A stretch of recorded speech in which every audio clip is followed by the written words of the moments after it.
सभी का विज्ञान की कक्षा में स्वागत है। आज हम आपकी पाठ्य पुस्तक आओ समझे विज्ञान के 10वें पाठ को लेकर के आपके समक्ष उपस्थित हुए हैं, जिसका नाम है जीवों में उत्सर्जन। बच्चों, आज की कक्षा के द्वारा हम जानेंगे कि उत्सर्जन की क्रिया क्या होती है, यह हमारे शरीर के लिए क्यों आवश्यक है, और साथ ही साथ ये भी जानेंगे कि ये क्रिया हमारे शरीर में किन किन अंगों के द्वारा होती है। ये क्रिया जीवों और पौधों में भी होती है, और वो भी हम जानेंगे कि जीवों और पौधों में उत्सर्जन की क्रिया किस प्रकार से होती है। तो आइए बच्चों, आज की कक्षा की शुरुआत करते हैं और जानते हैं कि उत्सर्जन क्या है। उत्सर्जन किसे कहते हैं? हमारे शरीर में होने वाली विभिन्न प्रक्रियाओं जैसे कि श्वसन,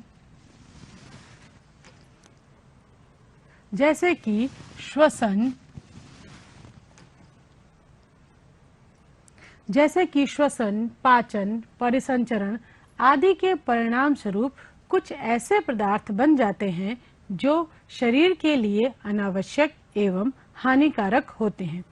ऐसे पदार्थों को शरीर से बाहर निकालने की प्रक्रिया को उत्सर्जन कहते हैं। अब इस चीज को बच्चों एक उदाहरण से हम समझते हैं। आप सभी अपने घर की साफ सफाई तो करते ही होंगे। जब साफ सफाई करते हैं तो क्या होता है, रोज आपके घर से कुछ ना कुछ कूड़ा निकलता है, कुछ ना कुछ अनुपयोगी सामान निकलता है।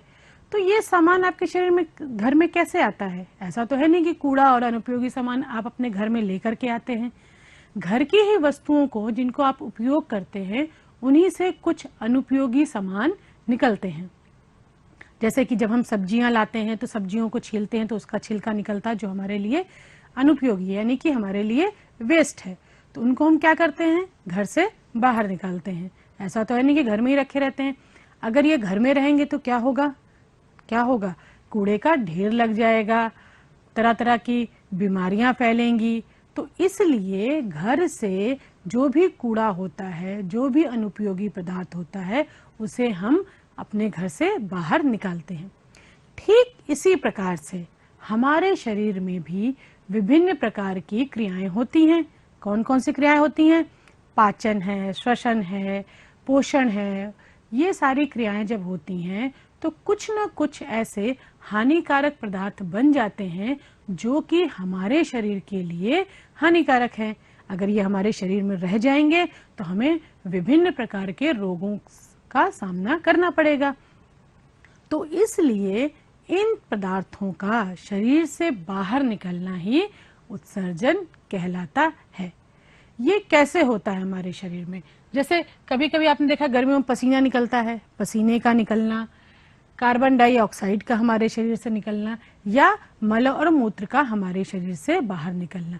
ये सभी क्या हैं?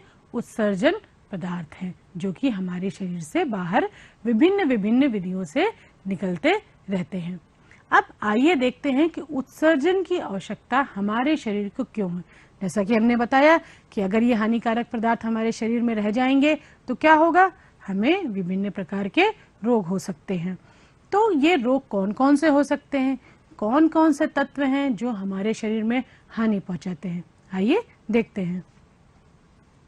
उत्सर्जन की आवश्यकता क्यों होती है हमारे शरीर में?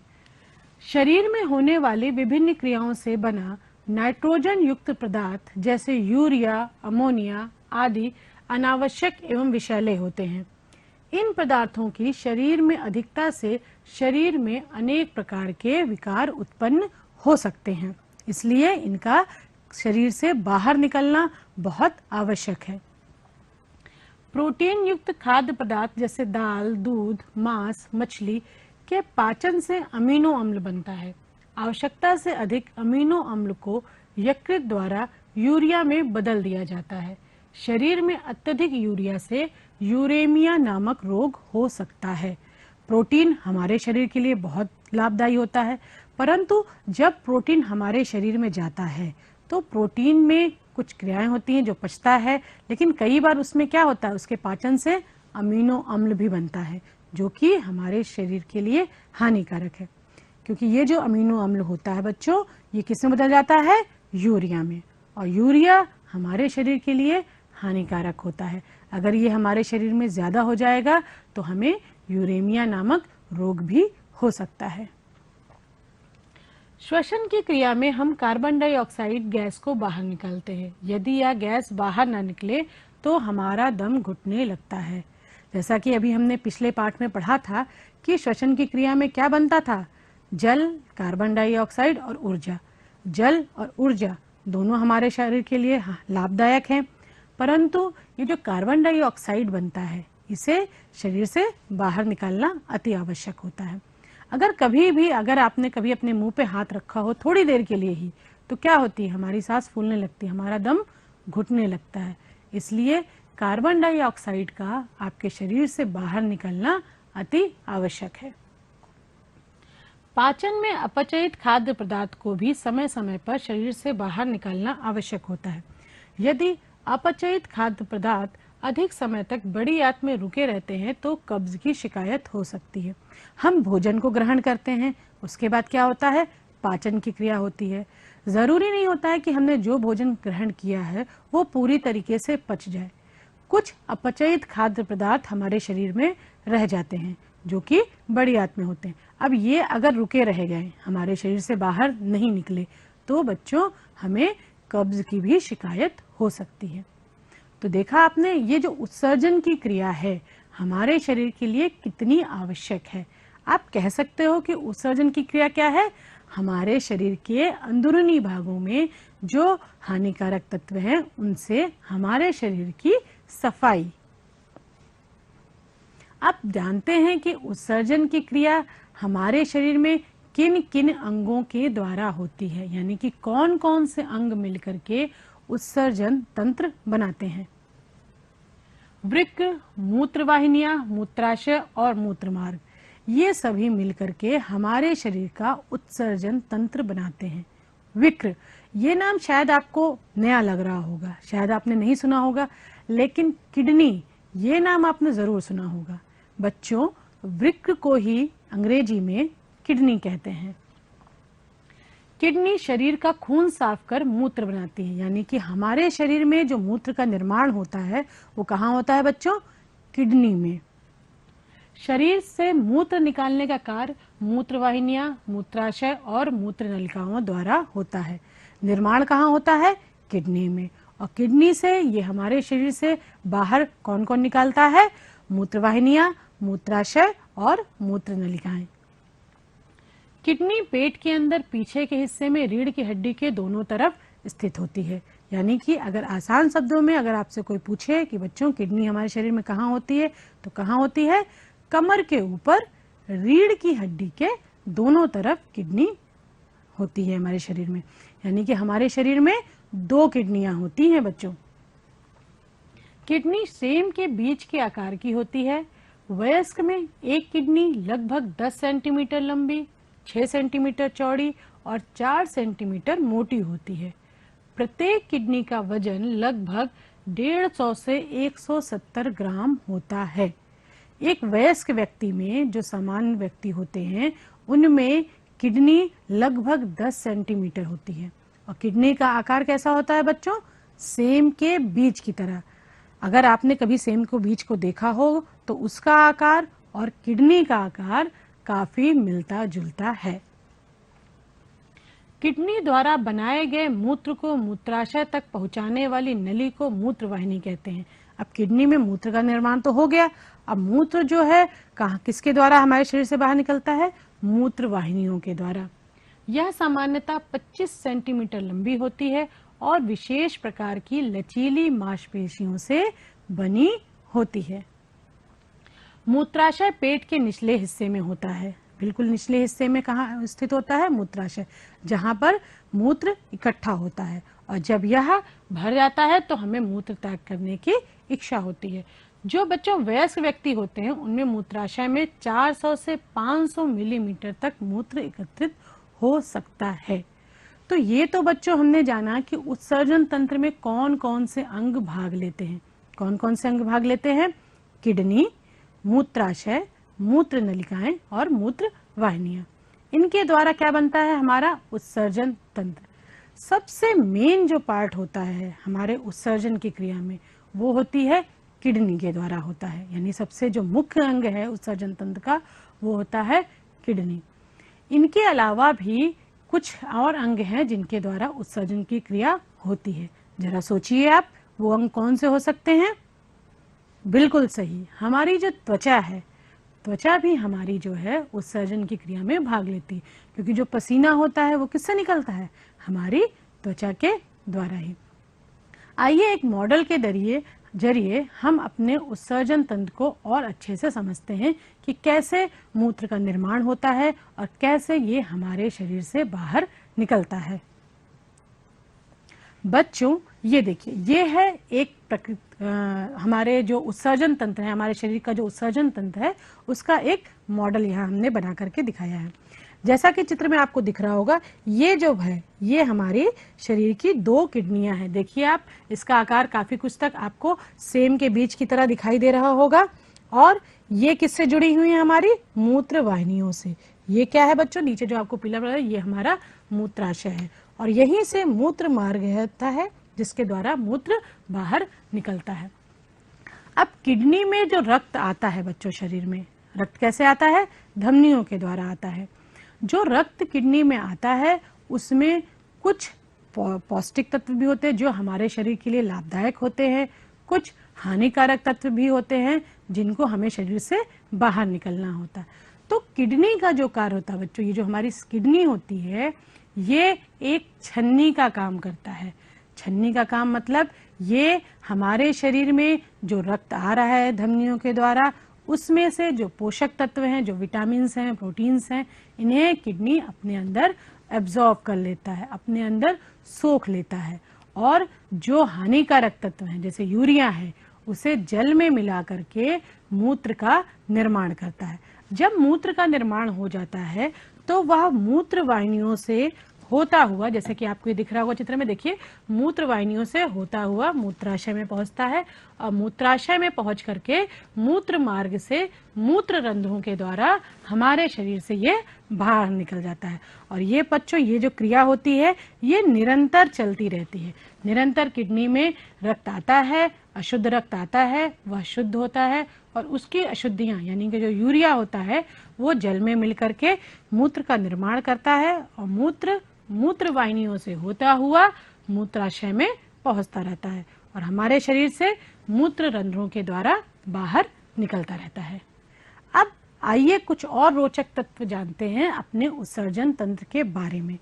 बच्चों, ये छोटी सी हमारी किडनी होती है हमारे शरीर में, है तो बहुत छोटी सी, लेकिन जो इसका कार्य होता है वो बहुत ही महत्वपूर्ण होता है। और ये कितना बड़ा कार्य करती है आप इससे अंदाजा लगा सकते हैं कि जो किडनी हमारी है वो 24 घंटे में लगभग 1700 लीटर खून शुद्ध करती है।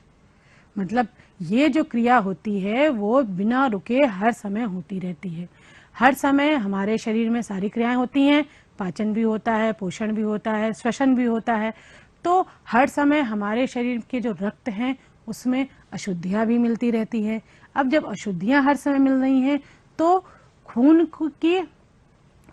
को साफ करने की क्रिया भी पूरी लगातार चलती रहती है। तो दिन भर यानी कि 24 घंटे में जो हमारी छोटी सी किडनी है वो लगभग 1700 लीटर खून साफ करती है। अब जरा सोचिए कि अगर किडनी कार्य करना बंद कर दे या किसी कारणवश से किडनी खराब हो जाए तो हमारे शरीर पे कितना बुरा असर पड़ेगा। और बच्चों, ये भी ध्यान दीजिए कि हमारे शरीर में औसतन लगभग 5.5 यानी लगभग 5.5 लीटर ही रक्त होता है। तो दिन भर उसका कार्य कितना ज्यादा होता है। अच्छा बच्चों, एक चीज और आपने अगर कभी ध्यान दी हो कि गर्मियों की अपेक्षा हमें जाड़ों में मूत्र त्याग ज्यादा करना पड़ता है। ऐसा क्यों होता है? कभी आपके दिमाग में ये प्रश्न उठा है? तो बच्चों, ये इसलिए होता है क्योंकि गर्मियों में हमें पसीना ज्यादा निकलता है, जाड़ों में तो ज्यादा निकलता नहीं है। जब ये शरीर से हमारे पसीना निकलता है, गर्मियों में ज्यादा पसीना निकलता है, तो जब ये पसीना हमारे शरीर से निकलता है तो पसीने के साथ साथ कुछ हानिकारक तत्व भी, लवण वगैरह भी हमारे शरीर से बाहर निकल जाते हैं। तो इसी कारण बच्चों गर्मियों के मौसम में हमारे शरीर में मूत्र का निर्माण कम होता है। अब ये जो मूत्र हमारे शरीर में निर्माण होता है वो कैसा होता है, आइए जानते हैं। एक वयस्क व्यक्ति प्रतिदिन 1 से 1.5 लीटर मूत्र उत्सर्जित करता है। मूत्र में सामान्यतः 95% जल, 2.5% यूरिया और शेष 2.5% अन्य उत्सर्जी पदार्थ होते हैं।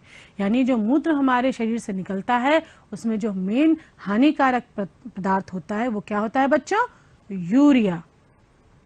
उसमें 95% तो जल होता है, लेकिन बाकी के जो 5% हैं उसमें 2.5% यूरिया होता है और 2.5% ही अन्य हानिकारक पदार्थ होते हैं। तो यदि कोई आपसे पूछे कि हमारे शरीर का मुख्य उत्सर्जी पदार्थ क्या है, तो क्या है बच्चों, यूरिया। मूत्र का हल्का पीला रंग यूरोक्रोम नामक वर्ण की उपस्थिति के कारण होता है। आपके शरीर से जो मूत्र बाहर निकलता है वो हल्के पीले रंग का होता है। उसका रंग हल्का पीला क्यों होता है, वो होता है बच्चों यूरोक्रोम नामक वर्ण के कारण। मूत्र हल्का अम्लीय होता है।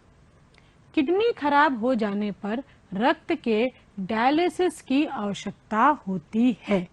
अब आपने हो सकता है कई बार अपने आसपास या बड़ों से सुना हो कि फला व्यक्ति की किडनी फेल हो गई। अब ये किडनी फेल हो जाना क्या होता है बच्चों, हमारे शरीर में आपने जाना कि 2 किडनियां होती हैं और किडनी का कार्य ऐसा है बच्चों कि यदि एक किडनी कार्य करने में सक्षम नहीं होती है, किसी कारण से हमारे शरीर की एक किडनी भी अगर खराब हो जाए तो भी हमारा शरीर एक किडनी से काम चला लेता है। यानी कि एक किडनी जो होती है वो भी शरीर के रक्त की अशुद्धियों को दूर कर सकती है। परंतु किसी कारणवश अगर किसी के शरीर की दोनों किडनियां काम करना बंद कर दे तो क्या होता है बच्चों, किडनी फेल हो जाती है। यानी कि किडनी का कार्य करना बंद हो जाता है, शरीर में अशुद्धियां बढ़ जाती हैं, शरीर में रक्त साफ नहीं हो पाता है और शरीर में जब अशुद्धियां बढ़ जाएंगी तो बहुत तरीके के रोग हमारे शरीर में हो जाएंगे। इनसे बचने का क्या तरीका है? पहला तो सबसे आसान तरीका कि हमें अपनी किडनी को हमेशा स्वस्थ रखने का प्रयास करना चाहिए। दूसरा, अगर किसी कारणवश किसी मनुष्य की किडनी फेल हो जाती है तो किसी डोनर के द्वारा भी, यानी कि जो किडनी दाता होते हैं उनके द्वारा भी किडनी ले ली जाती है और जिस व्यक्ति की किडनी फेल हो गई है उसके शरीर में लगा दी जाती है। अब किडनी दाता यानी कि कोई डोनर मिलना इतना आसान कार्य नहीं होता है। ये कार्य या तो आपके जो जिस व्यक्ति की भी किडनी फेल हुई है उसके रिश्तेदार या जिनसे खून का संबंध हो या जिनसे उसकी किडनी मैच करे वो डोनेट कर सकता है, वो किडनी दान कर सकता है।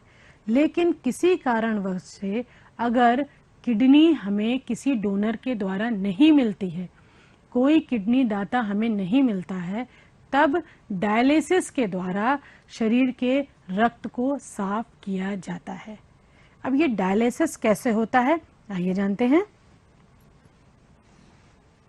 डायलिसिस की जो प्रक्रिया होती है बच्चों वो इस प्रकार से मशीन के द्वारा होती है। जैसा कि आपको चित्र में दिखाई दे रहा होगा, ये मशीनें होती हैं जिनके द्वारा व्यक्ति में डायलिसिस की प्रक्रिया की जाती है। अब ये डायलिसिस की प्रक्रिया कब की जाती है बच्चों? जब हमारी दोनों किडनियां काम करना बंद कर देती हैं। इसमें देखिए ये मशीन होती है जिनमें पाइप के द्वारा ये मनुष्य के शरीर से जुड़ती हैं और एक पाइप के द्वारा अशुद्ध रक्त मशीन में जाता है और मशीन में रक्त का शुद्धिकरण होता है और उसके बाद फिर से शुद्ध रक्त जो होता है मनुष्य के शरीर में अंदर भेज दिया जाता है। परंतु बच्चों ये क्रिया इतनी आसान नहीं होती है कि कोई भी व्यक्ति चला गया, अगर किसी भी व्यक्ति की किडनी खराब है तो कोई भी व्यक्ति जाकर के डायलिसिस करा सकता है, क्योंकि डायलिसिस की जो प्रक्रिया होती है वो बहुत ही महंगी होती है, हर व्यक्ति के पहुंच में नहीं होती है। तो सबसे आसान तरीका है कि अपनी किडनियों को स्वस्थ रखिए, जिसके लिए समय समय पे प्रचुर मात्रा में पानी का सेवन कीजिए और खाने में मैदा, चीनी, नमक इस तरह की चीजों का प्रयोग कम कीजिए। तो ये तो बच्चों हमने जाना कि उत्सर्जन क्या होता है, हमारे शरीर में उत्सर्जन किस प्रकार से किया जाता है।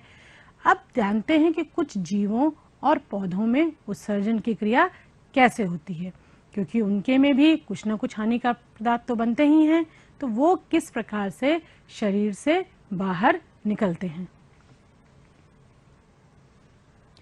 अन्य जंतुओं के उत्सर्जन अंग, जैसा कि हम जानते हैं कि जंतु भी भिन्न भिन्न प्रकार के होते हैं। कुछ एक कोशिकीय जंतु होते हैं, कुछ उभयचर होते हैं, कुछ स्तनधारी होते हैं, कुछ कीट होते हैं। तो जब जंतु अलग अलग प्रकार से होते हैं तो उनके अंदर उत्सर्जन की क्रिया भी अलग अलग प्रकार से होती है। जैसे कि एक कोशिकीय जीव होते हैं। एक कोशिकीय जीव कौन कौन से होते हैं बच्चों, फटाफट नाम बताइए। जी हाँ, अमीबा और पैरामीशियम, ये क्या होते हैं, एक कोशिकीय जीव होते हैं। अब जब इनके शरीर में सिर्फ एक कोशिका ही है तो जाहिर सी बात है इनके शरीर में किसी भी प्रकार का कोई उत्सर्जी अंग नहीं होता है।